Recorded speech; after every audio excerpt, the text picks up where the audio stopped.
તારીખ 25 જાન્યુઆરી વર્ષ 2026 એટલે 25/1 એનો સરવાળો થાય 25/1/26 આમ વાંચો તો.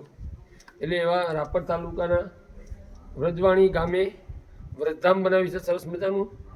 આપણે જરા ભગવાન શ્રી કૃષ્ણ અને રાધાજીના દર્શન અને અલગ અલગ વ્રજવાણીના જે ફોટો આપ્યા છે એ મૂર્તિના દર્શન કરશું. સરસ મજાનું આ એક વ્રજવાણી ધામ છે. વ્રજવાણી ધામને અનેક મૂર્તિઓ ભગવાન શ્રી કૃષ્ણજી અને રાધાજી જાણે કે એવું લાગે હુબહુ કે અત્યારે બોલી ઉઠશે અને આપણને એક એવો ભાવ જાગે કે જાણે કે આપણે દ્વારકા નગરીમાં ઊભા હોય. એટલે ધીરે ધીરે આપણે અહીંયા દર્શન કરતા જઈશું. દરેક દરેક અલગ અલગ પોતાના સૌજન્ય પ્રમાણેના નામ લખેલા છે. ડબલ પેરમાં છે એટલે એનો સમાવેશ થઈ જાય. જે માત્રામાં છે એ પ્રમાણે આગળ પાસે 2 હરોળમાં દરેક સૌજન્ય દાતાઓના નામ સાથે અહીંયા આપ મૂર્તિઓ જોઈ શકો છો. આ કલાકૃતિને પહેલી નજરે એવું લાગ્યું કે કોઈ એવું દર્શન કરવા માટે કોઈ બહેનોની હરોળ છે, પણ જ્યારે અંદર આવીને એન્ટ્રી કરી ત્યારે ખ્યાલ આવ્યો કે સરસ મજાનું એક વાતાવરણ. અને હવે આપ બરાબર રીતે દર્શન કરશું. ધીરે ધીરે આગળ કરતા અહીંયા ખાસ સૂચના લખવામાં આવી છે કે કોઈ એની મૂર્તિને લખવું નહીં. બહુ સરસ મજાનું સ્થળ છે. વ્રજધામ વ્રજવાણી ગામ છે, વ્રજધામ છે અને દરેકના અલગ અલગ દીકરીમાના નામના સૌજન્ય છે. કારણ કે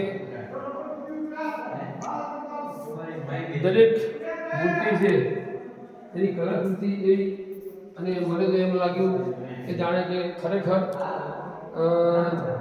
ભગવાન શ્રી કૃષ્ણ રાધાજી અને આ એક પવિત્ર જગ્યામાં અહીંયા આવવાનો અવસર મળ્યો. એટલે ખરેખર દિલથી હું ખુશ છું. આપ જોઈ શકો છો. એટલે આમ તો કહેવતમાં કહ્યું છે કે ભાગ્યહીના નર ખાવત નહીં. જેના ભાગ્યમાં ના હોય એ આવી શકે નહીં. વ્રજધામનું નામ પડ્યું. નામ ઉપરથી લાગ્યું હતું કે વ્રજ એટલે વ્રજવાસી ભગવાન શ્રી કૃષ્ણ. એટલે પહેલી નજરે મેં કીધું કે ચાલો દર્શન કરવા જવું જ છે. એટલે આજે મેં અહીંયા દર્શન કરવાના છીએ. આમ તો વતન મારું મહેસાણા જિલ્લાનું કડી છે, પણ અહીંયા કચ્છમાં આવી એક અનેરો આનંદ અનુભવું છું. એટલે આમ તો આપણા શ્રી સુપરસ્ટાર એવા બચ્ચનજીએ કહ્યું છે, અમિતાભજી બચ્ચને, કે કચ્છ નહીં દેખા તો કુછ નહીં દેખા. ખરેખર આ એક ચરિતાર્થ થાય છે. એવા દર્શન થઈને એમ લાગ્યું કે કચ્છ નહીં દેખા તો કુછ નહીં દેખા. લેકિન અહીંયા તો ભગવાનના દર્શન થાય છે. એટલે આ એક મારા દિલના ભાવ કઈ રીતે રજૂ કરીશું એ જ મને સમજાતું નથી. બહુ જ મજા સાથે સરસ વાતાવરણમાં વ્રજવાણી દર્શન કરવા આવી રહ્યો છું. ખરેખર બહુ મજા આવી છે. એટલે આ વિડીયો શૂટિંગ કરવા ઉતારવા માટે નહીં, પણ દિલના અંદરના ભાવો એમ કે છે બહુ જ મજા આવે છે. આનંદ થઈ ગયો. અને જેને પણ વિચાર આવ્યો છે આ વ્રજધામ ઊભું કરવાનો અને વ્રજવાણી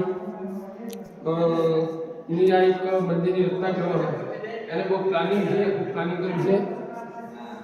કહેવાય કે ગામના શિવાળાના બાદ જિલ્લાના તળિયાના ગામની આમ તો રાપરથી લગભગ 50 કિલોમીટર દૂર આવીએ વ્રજધામ છે અને વ્રજવાણી મંદિર આવેલું છે.